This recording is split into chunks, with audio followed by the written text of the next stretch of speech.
नमस्कार, मैं विष्णु शर्मा आप सभी का आपके ही अपने चैनल विष्णु एडीपी में हार्दिक स्वागत करता हूं। आज की स्टोरी बहुत ही खास है, बहुत ही डिटेल में ट्रांसलेशन करने वाला हूं। आज की स्टोरी जो है आपके जीवन से जुड़ी हुई है। आपको बिल्कुल लगेगा कि हाँ ये मेरे साथ होता है, मैंने ऐसे ही किया इसलिए मुझे ये भुगतना पड़ रहा है। बहुत ही अच्छी स्टोरी है। इंग्लिश तो आप हमेशा की तरह सीखेंगे, ग्रामर, टेंसेस, है ना। इसके अलावा जो भी ग्रामेटिकल पोर्शन हमेशा बताता हूँ, वर्ब्स के फॉर्म, सही प्रोनाउंसिएशन सब आपको मिलने वाला है। तो लेट नहीं करते, स्टार्ट करते हैं आज की story translation. The price of forgetting kindness, forgetting है ना, तो फॉरगेटिंग तो आप देखेंगे प्राइस यानी होती कीमत, ऑफ फॉरगेटिंग यानी भूलने की, काइंडनेस यानी दयालुता, रहमदिली जिसे कहते हैं उसे काइंडनेस कहा जाता है। तो काइंडनेस, दयालुता को भूलने की कीमत। चलिए देखते हैं स्टोरी में क्या हुआ। बहुत अच्छी स्टोरी है। वंस, एक बार, इन अ पीसफुल विलेज, एक शांत गांव में, इस प्रकार से जहां पे पॉइंट आउट कर रहा हूं वहां पे आप समझ जाइए कि सर इसका मीनिंग यहां पर बता रहे हैं। जैसे इन में रखा तो में यानी एक पीसफुल शांत विलेज यानी गांव, आपको ध्यान देना है। There lived a kind hearted farmer. There lived, अब ये देयर क्या है, ये इंट्रोडक्टिव वर्ड होता है। जब सब्जेक्ट नहीं होता है तो हम वहां पे देयर का यूज करते हैं। अब आपको ऐसे नहीं बोलना है वहां रहता था एक दयालु किसान, ऐसे आपको नहीं बोलना है। यहां पे वहां मीनिंग नहीं निकाला जाएगा। एक्चुअल में देयर यानी वहां होता है, बट स्टार्टिंग में यूज हो रहा है, सब्जेक्ट नहीं है, सब्जेक्ट की जगह यूज किया जाता है, इंट्रोडक्टिव वर्ड कहते हैं, है ना। तो वहां पर हम देयर का यूज करते हैं, इट का भी यूज होता है ना। तो ये ध्यान देंगे आप। देयर लिव्ड, रहते थे, अ kind hearted farmer, kind hearted आपको बता चुका हूं, दयालु किसान रहता था। नेम्ड यानी नामक या नाम का उसे नेम्ड कहा जाता है, रामदास। क्लियर हो गया। तो एक बार एक शांत गांव में, है ना, रामदास नाम का एक दयालु किसान रहता था। तो लिव का second form lived, past simple tense है। ही वॉज नोन, वह जाना जाता था। तो कोई प्रसिद्ध था, किसी चीज के लिए जाना जाता था, है ना, तो वहां पे हम नोन का यूज करते हैं। ही वॉज नोन, तो ये आपको ध्यान रखना है उसके बारे में, प्रसिद्ध होना। जैसे कि मैं बोल दिया he was known for his honesty, तो वो अपने ईमानदारी के लिए जाना जाता था। उसी प्रकार से मान लीजिए कोई मैम है ना, तो she was known as a great teacher, तो वो एक, है ना, महान शिक्षिका के रूप में या शिक्षक के रूप में, अब शी है तो शिक्षिका हो जाएगी, तो she was known as a great teacher, तो वह एक महान शिक्षिका के रूप में जानी जाती थी। The village was known for its beautiful gardens, हम ऐसे बोल देते हैं। तो गांव अपने सुंदर बगीचों के लिए प्रसिद्ध था या जाना जाता था। तो कुछ प्रसिद्ध था या जाना जाता था, हम वहां पे वॉज नोन का यूज करते हैं। अब ये सब्जेक्ट जो भी है, क्लियर है, तो इस प्रकार से यूज किया था। ये यहां पर भी आप देखेंगे के एन एक साथ हो तो आपको के को नहीं पढ़ना है ना। जैसे आपने बहुत सारे इसका के एन एक साथ हो तो के साइलेंट होता है, इसके एग्जाम्पल भी है। जैसे इसी नोन का आपने देखा होगा नो, तो के एन ओ डब्ल्यू है ना, हमने पढ़ते नो। तो यहां पर आप देखेंगे हम यहाँ पे के को नहीं पढ़ते, ऐसे नाउ भी नहीं पढ़ते, डब्ल्यू भी नहीं पढ़ा जाता, बट हम यहाँ पे केवल नो पढ़ते हैं। क्या पढ़ते हैं? नो। फिर इसी का हो जाता है न्यू, के एन ई डब्ल्यू। तो ये देखिए यहां पर भी हम के को नहीं पढ़ रहे, केवल न्यू पढ़ रहे। न्यू जाना जाता था, ये जानता था। तो यहाँ पे देखिए ये नो का ही सेकंड फॉर्म न्यू है, बट के एन एक साथ हो तो नहीं पढ़ते। जैसे कि आपने देखा हुआ नी यानी क्या होता है? घुटना। के एन डबल ई, नी यानी होता है घुटना। यहां पर भी आप देखिए केवल नी पढ़ रहे हम, है कनी तो नहीं बोल रहे हैं, हम नी पढ़ रहे हैं, है ना। यदि मान लीजिए यदि आप पूरा पढ़ेंगे तो ऐसे कनी हो रहा है, बट हम यहाँ का को नहीं पढ़ते, हम केवल क्या पढ़ रहे हैं? नी। तो इस प्रकार से के एन एक साथ हो तो के साइलेंट होता है। नॉट यानी जो गांठ बांधते हैं, निट यानी बुनना, नॉब यानी हैंडल, है इस प्रकार से। नाइट यानी योद्धा। कौन सा नाइट? NIGHT नाइट नहीं, यहाँ पे योद्धा वाले शूरवीर जिसे कहते हैं ना, जैसे कोलकाता नाइट राइडर आपने देखा होगा, तो बहुत से लोग सोचते हैं कि नाइट राइडर यानी रात को राइड करने वाला, बट एक्चुअल में नाइट राइडर की स्पेलिंग वहां पे देखेंगे आपको, वहां पे KNIGHT नाइट मिलेगा।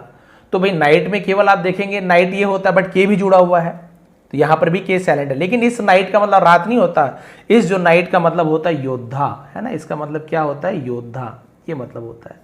तो आपको ध्यान देना है, जहां पर भी के एन एक साथ आपको मिल रहा है तो के साइलेंट लेटर होता है, हम उसे नहीं पढ़ते। क्लियर है। तो he was known for his generosity and compassion. अब यहां पर भी बहुत से लोग कंफ्यूज रहते हैं कि सर जेनरोसिटी, है ना, जेनरोसिटी यानी क्या होता है? यहां पर आप देखेंगे एंड कंपैशन, दो चीज आपको मिल रहा है, तो इन दोनों चीजों के बारे में आपको जानना जरूरी है कि भाई अंतर क्या है, इसका मीनिंग क्या होता है। तो कंपैशन यानी तो करुणा, है ना, करुणा को हम कंपैशन कहते हैं। जेनरोसिटी का मतलब उदारता। अब दोनों में अंतर क्या है कि जेनरोसिटी क्या होती है और कंपैशन क्या होता है? जेनरोसिटी हिंदी में जिसे हम उदारता कहते हैं, यानी अपनी इच्छा से धन का, समय का, वस्तु का, ज्ञान का यदि सहायता वो देता है किसी प्रकार से, गरीब को जैसे भोजन करा रहे हैं, किसी का फीस भर रहे हैं या अपना समय देकर किसी को पढ़ा रहे हैं, तो ये उसकी है ना किसमें, जनरॉसिटी में आ जाएगा। इसी प्रकार से उदारता में आ जाएगा। करुणा क्या होता है, कंपैशन आप सभी जानते हैं, यानी किसी के दुख को महसूस करना और उसे दूर करने की इच्छा रखना, यही आपकी करुणा कंपैशन कहलाती है। जैसे रोते हो बच्चे को हम लोग सांत्वना दे देते हैं, नहीं बेटा रोना नहीं, ऐसे नहीं वैसे नहीं, है ना। बीमार व्यक्ति को सेवा करते हैं, आपके मन में करुणा है, वो कंपैशन होता है। तो जनरॉसिटी एंड कंपैशन के लिए वो जाने जाते थे, उदारता और करुणा के लिए। वन स्टॉर्मी इवनिंग, स्टॉर्म यानी क्या होता है, तूफान, तो उसी का स्टॉर्मी बन गया, तूफानी। तो एक तूफानी शाम, while returning from his fields, while यानी के दौरान या फिर जब, रिटर्निंग लौटने के, फ्रॉम यानी होता है से, हिज फील्ड, हिज यानी उसका, उसके या अपने के लिए भी हिज का यूज किया जाता है, अपने फील्ड्स यानी खेतों में। तो क्या हो जाएगा, अपने खेतों से लौटने के दौरान। तो ये देखिए रिटर्निंग हो गया। तो ये क्या होता है, जब हम वर्ब में आईएनजी लगा देते हैं तो वो नाउन बन जाता है, जेरंड उसे कहते हैं। ही noticed a large eagle lying on the ground. He noticed, notice कर रहे हैं यानी किसी चीज को देखना, है ना, किसी चीज को ऊपर ध्यान जाना, उसे बोलते हैं नोटिस करना। तो उसने एक लार्ज ईगल, वैसे ईगल यानी तो ऐसे जैसे बाज होता हॉक, तो उसे बाज भी कहते हैं, बहुत से लोग चील कहते हैं, कुछ गरुड़ कह देते हैं, बट हम यहाँ पे बाज मान के चलते हैं, ठीक है। तो एक बड़े से बाज को देखा, लाइंग ऑन द ग्राउंड, जमीन पर पड़ा हुआ। तो देखिए lying, its wings were badly injured. Its wings, it's किसके लिए यूज किया गया, पक्षी है तो वहां पे ही शी का यूज नहीं करेंगे, इट्स इसका उसका ऐसे यूज किया था। विंग्स पंख, बहुत सारे पंख थे, प्लूरल विंग्स हो गया। वर बैडली इंजर्ड, बैडली यानी बुरी तरीके से, इंजर्ड मतलब हम सीधा बोल सकते हैं कि चोटिल था, घायल था, इस प्रकार से यूज किया जाएगा। तो उसके पंख बुरी तरीके से घायल थे। And it was too weak to fly, और इट वॉज, फिर इट के लिए ये या फिर वो था, ये था, ऐसे यूज करेंगे। पास्ट में है तो वो था ऐसे बोल देंगे, और वो या फिर वह बहुत ज्यादा, टू यानी भी होता है, और टू यानी बहुत भी होता है, बहुत कमजोर था, टू फ्लाई उड़ने में। अब इसे क्या बोल सकते हैं, बुरी तरीके से घायल था और उड़ने में असमर्थ था, बहुत कमजोर था। तो ये वाला वीक क्या ना होता है, कमजोर। और एक वीक आप पढ़ते होंगे, सॉरी ये टूट गया है, हाँ ये, तो आप और एक वीक पढ़ते होंगे WEEK, वीक, ये भी वीक होता है। ये वीक यानी सप्ताह, संडे मंडे, ये वीक यानी कमजोर। तो ये क्या होता है, प्रोनाउंसिएशन सेम होता है, इसकी ध्वनि सेम होती है, सुनने में वैसे ही लगता है, स्पेलिंग अलग है, मीनिंग अलग है। It looked as if it would not survive another day. It looked, तो ऐसा लगता था, दिखता था, ऐसे, एज इफ यानी होता मानो। इट वुड नॉट सर्वाइव, तो देखिए पास्ट में यदि आप फ्यूचर की बात करें तो विल की जगह वुड लग जाता है, ये आपको ध्यान देना है। इट लुक्ड, ऐसा लगता था, ऐसे दिखता था, एज इफ मानो, it would not survive another day, कि वो अगले दिन तक जीवित नहीं रह पाएगा।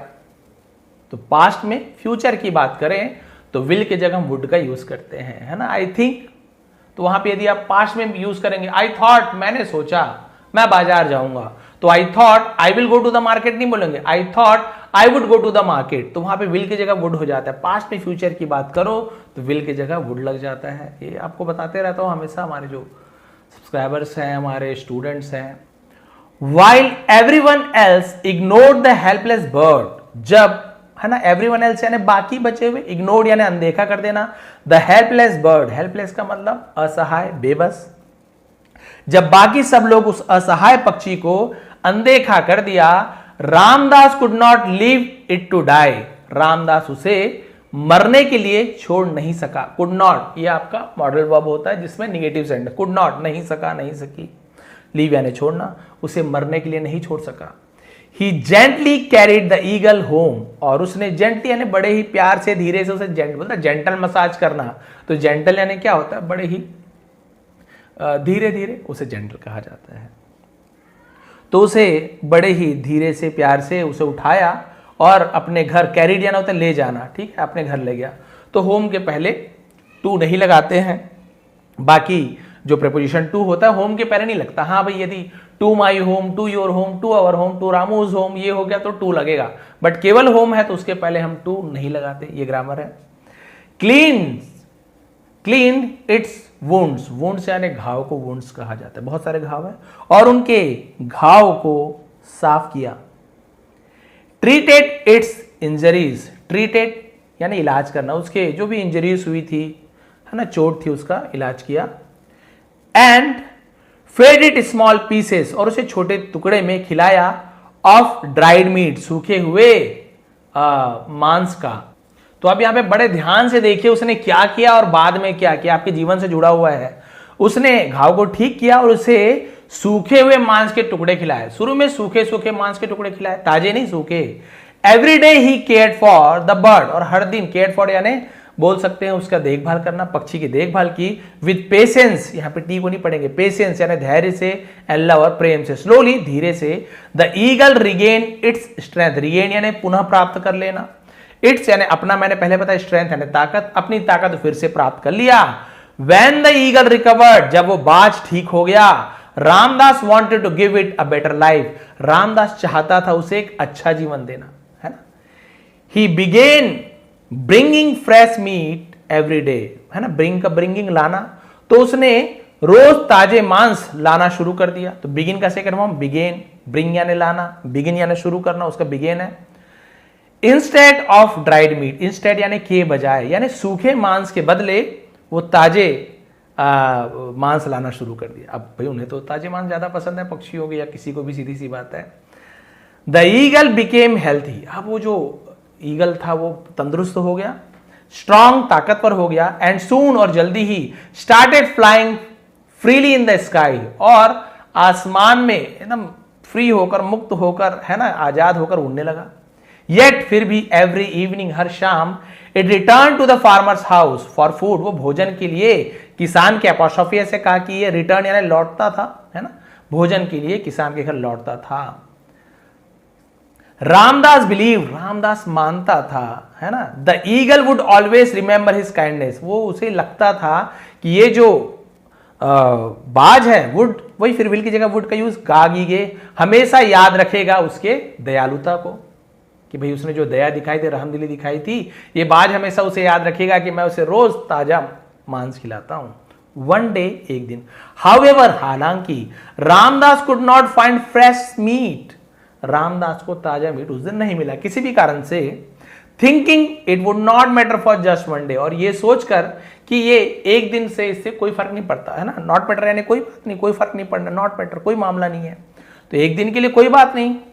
He offered the eagle a piece of dried meat, offered यानी पेश करना, देना, है ना, तो उसने एक मांस के सूखे टुकड़े को बाज को ऑफर कर दिया, दे दिया।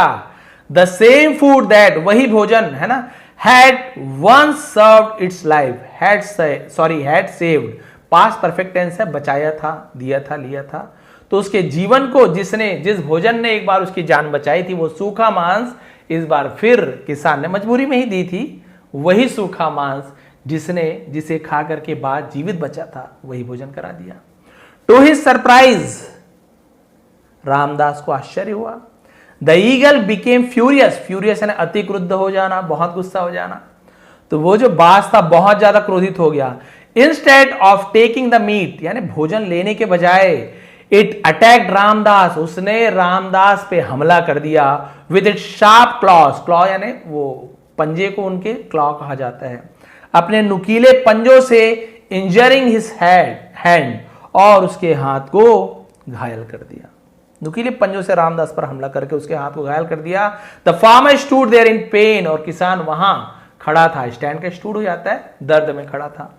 अनेबल टू बिलीव, और ये मानने में असमर्थ, है ना, मान नहीं पा रहा था। व्हाट हैड हैपेंड, क्या हुआ था।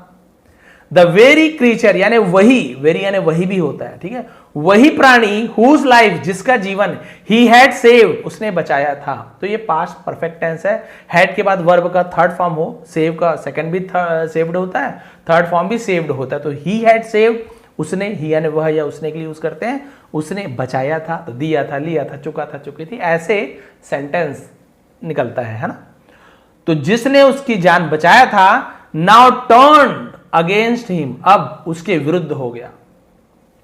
As he reflected on the incident, अब जब उसने, रिफ्लेक्ट यानी क्या होता है, किसी चीज को, है ना, विचार करना, सोचना, वहां पर भी रिफ्लेक्टेड कहा जाता है। ऑन द इंसिडेंट, अब उस घटना को उसने क्या किया, याद किया कि अरे ये हुआ था। रामदास रियलाइज, रामदास को ये एहसास हुआ, समथिंग इंपॉर्टेंट, कुछ महत्वपूर्ण चीज उसे अब उसका एहसास हुआ। क्या एहसास हुआ देखिए, the eagle had become so accustomed, ये आपको न्यू वर्ड मिल गया। अकस्टम्ड का मतलब क्या होता है, आदी हो जाना किसी चीज का। देखिए, the eagle had become so accustomed to receiving fresh meat every day, यानी हर रोज ताजे मांस प्राप्त करने का वो जो बाज था, ईगल था, वो आदी हो चुका था। लिया था मैंने पहले बताया, पास्ट परफेक्ट टेंस। तो ये बिकम क्या है, फर्स्ट फॉर्म भी बिकम होता है, थर्ड फॉर्म भी बिकम होता है, एक्चुअल में थर्ड फॉर्म है, हेड के बाद है ना, तो बिकम, बिकेम, बिकम, जैसे होता है ना कम, केम, कम, सेम वैसे ही बिकम, बिकेम, बिकम। तो ये थर्ड फॉर्म है, ये मत सोचिए सर ये फर्स्ट फॉर्म है, हेड के साथ फर्स्ट फॉर्म नहीं लगता है। क्लियर है? तो ईगल हैड बिकम, वो तो जो बास था वो हो चुका था, क्या आदी हो गया था, सो यानी बहुत बहुत आदी हो चुका था, to receiving fresh meat everyday, हर रोज ताजे मांस खाने का। That it no longer saw it as a gift, इसलिए अब उसे वो है ना क्या लगा, उसे एक उपहार की तरह नहीं लगा। अब वो जो भोजन वो करता था, जो सूखा मांस उसे खिलाया, अब वो उसे उपहार नहीं समझता था। It had begun to think, और उसने सोचना शुरू कर दिया था, वो समझता था of it as a right, उसे एक अधिकार के रूप में। राइट ये अधिकार, राइट यानी सही में होता है, राइट यानी अधिकार भी होता है। अब उसे अपना अधिकार मानने लगा था। The moment that comfort was taken away, और जिस क्षण उससे वो कंफर्ट यानी आराम छिन गया था, it forgot every act of kindness, और वो सभी दयालुता का जो कार्य था है ना वो भूल गया था। द फार्मर हैड सोन, जो किसान ने उसे दिखाया था, किसान ने जो भी काइंडनेस की जो भी कार्य किया था, दयालुता का जो भी कार्य किया था, वो सब वो पक्षी भूल गया।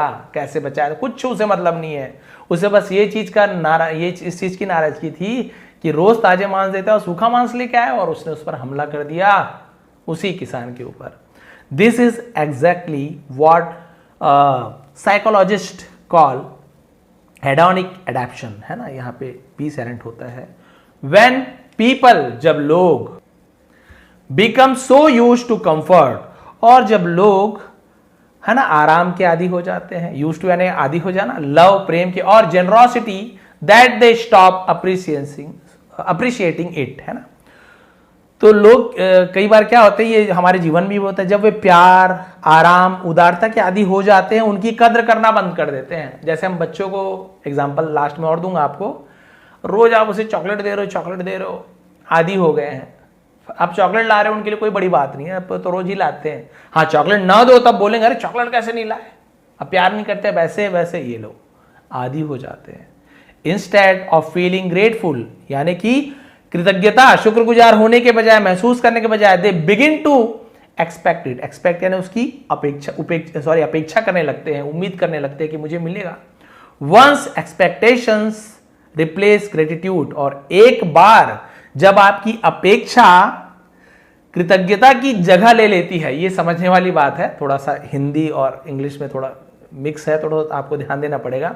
एक्सपेक्टेशंस रिप्लेस ग्रेटिट्यूड, ग्रेटिट्यूड मैंने आपको बता कृतज्ञता, जिसे उर्दू में शुक्रगुजार कर, यानी किसी कोई आपके लिए कुछ काम किया है, कोई अच्छा किया है, तो आप कृतज्ञता व्यक्त करते हैं कि भैया आपका धन्यवाद, आपने मेरे लिए ऐसे किया है, वैसे किया है ना, शुक्रगुजार होना ये। और एक्सपेक्टेशंस जिसे हम अपेक्षाएं, उम्मीदें, तो एक बार जब आपकी अपेक्षाएं या उम्मीदें कृतज्ञता की जगह ले लेती हैं, even the greatest kindness can be forgotten, यहां तक कि इवन यानी भी होता है, यहां तक भी होता है, जो सबसे बड़ी दयालुता भी भुला दी जाती है। यानी आपने कितनी भी बड़े, मतलब कितना भी ज्यादा किसी के लिए आपने दया की हो, है ना, दया किया हो, सब भुला दिया जाता है। तो ये होता है, इसलिए किसी को आदी मत बनाओ किसी चीज का। बहुत ज्यादा दे देते हैं हम, नहीं चाहिए तो भी ज्यादा दे देते हैं, चाहे बच्चे हो चाहे किसी भी संबंध में हो। The same thing often happens in human relationship, तो यही चीजें हमेशा, ऑफ्टन नहीं पढ़ेंगे, ऑफन यानी अक्सर, हमेशा, हैपन्स होता है इन ह्यूमन रिलेशनशिप्स, यानी कि मानवीय रिश्तों में भी अक्सर यही होता है। Sometimes relationships do not break, कई बार जो रिश्ते हैं टूटते नहीं है, बिकॉज लव बिकम्स लेस, यानी प्यार के कम हो जाने के कारण कई बार रिश्ते नहीं टूटते, हमें लगता है प्रेम कम हो गया तो रिश्ते टूट गए। दे ब्रेक बिकॉज, वो टूटते हैं क्योंकि one person gives too much from the beginning, एक व्यक्ति आपको शुरुआत से ही बहुत कुछ देता है, ओवर टाइम और समय के साथ साथ दोज एक्ट्स ऑफ लव, वो जो प्रेम का जो शुरुआत था, है ना, जो कार्य था, दोज एक्ट ऑफ लव, ठीक है, प्रेम का जो कार्य था, बिकम एक्सपेक्टेशंस, वो अब अपेक्षा बन जाते हैं। जो प्यार था वो अपेक्षा बन गया, जो प्यार दे रहे हो अब उसे उम्मीद बन गई, यही मुझे चाहिए। When life changes and those expectations cannot be fulfilled, और जब, है ना, चेंजेस बदलता है ती है, ऐसे ता है ती है, तो जब जीवन में बदलाव आते हैं और वे अपेक्षाएं पूरी नहीं कर पाते, डिसअपॉइंटमेंट टेक्स देयर प्लेस, तो जो निराशा है उनकी जगह ले लेती है। Helping others in a beautiful qualities, और दूसरों की मदद करना एक सुंदर गुण है, but wisdom lies in maintaining healthy boundaries, लेकिन जो बुद्धिमानी है, भाई मदद करना एक सुंदर गुण है, लेकिन समझदारी स्वस्थ सीमाएं बनाए रखने में है, एक हेल्दी बाउंड्री बनाना है कि इतना भाई सीमा है, इस हद तक हमें रहना है, उसके आगे नहीं जाना है। लव शुड इंस्पायर ग्रेटिट्यूड, यानी प्रेम को क्या चाहिए, आप देखेंगे, इंस्पायर ग्रेटिट्यूड, उसे कृतज्ञता की भावना उत्पन्न होनी चाहिए, नॉट, ना कि इंटाइटलमेंट। इंटाइटलमेंट का मतलब होता है पात्रता, हकदारी, तो उसे, है ना, उसकी हकदारी नहीं है, पात्रता नहीं है। Kindness should uplift others without creating unrealistic expectations, तो ठीक है, यहीं पे वही बात आ गई, दयालुता से दूसरों का मनोबल बढ़ना चाहिए बिना अवास्तविक अपेक्षाएं पैदा किए। तो ये तो आप स्टोरी यहां पे समझिए। मोरल देखते फिर आपको मोरल बताता हूं। बी काइंड एंड जेनरस, दयालु उदार बने, बट ऑलवेज मेंटेन बैलेंस, लेकिन हमेशा संतुलन बनाए रखे। When kindness becomes an expectation instead of a blessing, तो जब दयालुता आशीर्वाद की बजाय अपेक्षा बन जाती है, gratitude fades and relationships lose their true value, loss नहीं पड़ेंगे, तब रिश्तों में जो कृतज्ञता फीकी पड़ जाती है और रिश्तों का असली महत्व कम हो जाता है। ये चीज आपको ध्यान देना, यानी दयालु उदार तो बने लेकिन हमेशा संतुलन बनाए रखे, बहुत ज्यादा ना करे किसी के लिए। जब जो रहमदिली का, दयालुता का आशीर्वाद की बजाय अपेक्षा बन जाती है, जब लोगों को लगता है कि ये मेरे ऊपर दया नहीं कर रहा है, ये तो उसे करना ही पड़ेगा, ये मेरा हक है, जब बच्चों को या किसी को लगने लग जाए, जब आप उसके लिए दया कर रहे हैं उसे वही लगने लग जाए, तो वो एक अपेक्षा बन जाती है। और कृतज्ञता जो फिर क्या होता है, फेड इट अवे, ग्रेटिट्यूड, जो आपकी शुक्रगुजार उनसे होना चाहिए, कृतज्ञ होना चाहिए आपके प्रति, वो नहीं करते, बोले अच्छा ये तो मेरा अधिकार है, नहीं दे रहे हैं, अब आप बुरा बोल रहे हैं, जबकि उसको धन्यवाद देना चाहिए, आपने इतने दिनों तक मेरे लिए अच्छा कार्य किया है। और जो रिश्ते हैं उसका असली महत्व खत्म हो जाता है। देखिए आपने स्टोरी में वही समझा कि जब वो सूखा मीट खिला करके उसकी जान बचाई थी तब तक बढ़िया था, जान बचा रहा है, बहुत अच्छा है। फिर किसान ने सोचा, सूखा मीट में सब चल रहा था, किसान को प्रेम बढ़ गया उस पक्षी के प्रति, बोला नहीं इसे ताजे मांस रोज खिलाऊंगा, रोज ताजे मांस खिलाता था। पक्षी ठीक होके चला गया, फिर उड़ के आता था, ताजे मांस के लालच में समझ लीजिए आता था। किसान को लगता था कि ये जो पक्षी है ये मुझसे प्रेम करता है, मेरा शुक्रगुजार है ये, है ना, और बोलना चाहिए, कृतज्ञता व्यक्त करने आता है, ग्रेटिट्यूड जिसे हम कहते हैं। वो यही सोचता था, रोज ताजे मांस के टुकड़े देता था, वो खाता था, खुशी खुशी चले जाता था। एक दिन नहीं मिला उसे ताजा मांस नहीं मिल पाया, तो उसने सूखे मांस, जो पहले जिस सूखे मांस ने उस पक्षी की जान बचाई थी, उसी सूखे मांस को हाथ में रख करके पक्षी को दिया कि लो भाई खाओ। अब यही पक्षी जिसकी जान उस सूखे मांस को खाने से बची थी, अब इस मांस को अस्वीकार कर देता है। अब इसे लगता है ताजा जो मांस है वो मेरा अधिकार है, वो आपको देना ही होगा, और वो उस किसान के हाथ में अपने नुकीले पंजों से हमला कर देता है और उसे चोटिल कर देता, घायल कर देता है। किसान बड़ा आश्चर्य में पड़ जाता है कि मुझे लगा कि ये प्रेम भाव से आता होगा, लेकिन नहीं, मैं इसे रोज जो प्रेम से ताजे मांस खिलाता था, ये तो उसे अपना अधिकार समझ लिया, जबकि ये तो उसके लिए दया थी। तो जब भी दया की भावना, जब बोल सकते हैं कि अधिकार में बदल जाए, उन्हें लगे कि ये अधिकार है, प्रेम को भी अधिकार समझने लग जाए, ज्यादा प्रेम बच्चों के प्रति, किसी के प्रति आप बहुत कुछ कर रहे हैं, आगे कैसे कर रहे, जरूरत नहीं है तो भी कर रहे हैं। तो एक्चुअल में जब कभी उसकी आप उम्मीद पे खरा ना उतरें, उसकी इच्छाओं को पूरी नहीं कर पाए, जो आपसे अपेक्षाएं रखी गई हैं पूरी नहीं कर पाते, तब वही व्यक्ति आपको लगता होगा कि मेरे लिए शुक्रगुजार होगा, एहसानमंद होगा। बिल्कुल नहीं, वही आपको बुरा भला कहने लगेगा, परिवार का ही क्यों ना हो। अरे पहले तो ये देते थे, वो लेते थे, अब कम कर दिए, अब हमारे लिए ये खिलौने नहीं लेते, अब मेरे लिए चॉकलेट नहीं लेते हो, या आपके परिवार के कोई है अब महंगी साड़ी नहीं लेते हो, सस्ती लेते हो। अरे भैया आपने तो पहले से 2-2 हज़ार की साड़ी दी हो, अब आप 500 की दोगे थोड़ी खुश होगी, आपको 2 हज़ार का ही देना पड़ेगा। तो उनकी अपेक्षाएं बढ़ती जा रही है, 2 हज़ार का दे रहे 3 हज़ार का दो, लेकिन आपने 2 हज़ार का दे दिया। वही वाली बात है, वो उसे अब अधिकार समझने लग गए कि मुझे 2 हज़ार की ही साड़ी मिलनी चाहिए। ये कोई पत्नी के बारे में नहीं है मेरी, या किसी के बारे में नहीं है, ये सभी के बारे में है ना। तो ज़्यादा किसी से आप है ना, आप पहले से ही ज़्यादा कुछ करें तो क्या होता है, यही परेशानी बढ़ती है कि लोग उसे अधिकार समझ लेते हैं और फिर उसे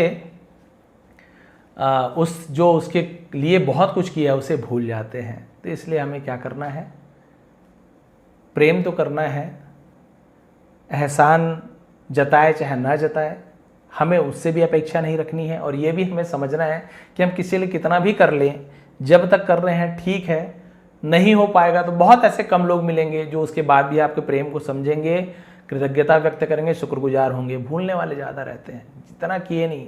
आपने 100 अच्छा किया, एक बुरा कर दिया, अच्छा एक बुरा किया, 100 धूमिल हो जाता है। ये तो ज़माना है। तो आप पहले से ही बहुत ज़्यादा मत कीजिए कि थोड़ा थोड़ा बढ़ाइए। बच्चों को आप शुरू से ही महंगे टॉय देना शुरू कर दिए, जो मांग रहे देना शुरू कर दिए, जब बड़े होंगे ना आप उसे मना भी नहीं कर पाएंगे। ऐसी स्थिति आ जाती है। तो बच्चों को ये नहीं बोल रहे कि महंगे टॉय मत दे, कुछ विशेष स्थिति में दीजिए। बर्थडे आ गया, कभी अच्छा परसेंट ले आए, कुछ अच्छा काम किया है ना, तब आप बच्चे को बढ़िया गिफ्ट दे दीजिए, महंगे अच्छे जो भी हो। अब आप भी ना बोले ये पैसे वाला तो हूँ, दिए पड़े हो। भगवान ने करके भी ऐसी स्थिति आ गई कि आप उसे महंगे गिफ्ट नहीं दे पा रहे हो, तो वही बच्चा आपसे नाराज हो जाएगा। वो नहीं समझने वाला, अपेक्षाएं बढ़ गई है उसकी महंगे खिलौनों से। तो बस वही वाली बात है। तो आपको प्रेम करना है, दया करना है, करुणा दिखाना है, लेकिन सभी चीज़ की एक सीमा होती है।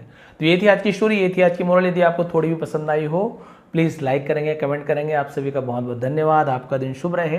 इस जो वीडियो है, या फिर बोल सकते हैं जो PDF मैं यूज़ कर रहा हूँ, ये जो मैं पढ़ा रहा हूँ, इसका PDF आपको मिल जाएगा नीचे डिस्क्रिप्शन में। इंस्टाग्राम टेलीग्राम का लिंक है, वहाँ डाउनलोड कर लीजिए, ज्वाइन हो जाइए। फ्री में आपको इस पेज मिल जाएगा, आप उसे रीड करके फिर से देखिए कितना आप पढ़ रहे हैं। बहुत डिटेल में आज की ग्रामर मैंने बताई है। ऐसे ही आपको पढ़ना है तो भी कमेंट कर दीजिए, मैं ऐसा ही पढ़ाया करूँगा। एक बार फिर आप सभी का बहुत बहुत धन्यवाद। आपका दिन शुभ रहे।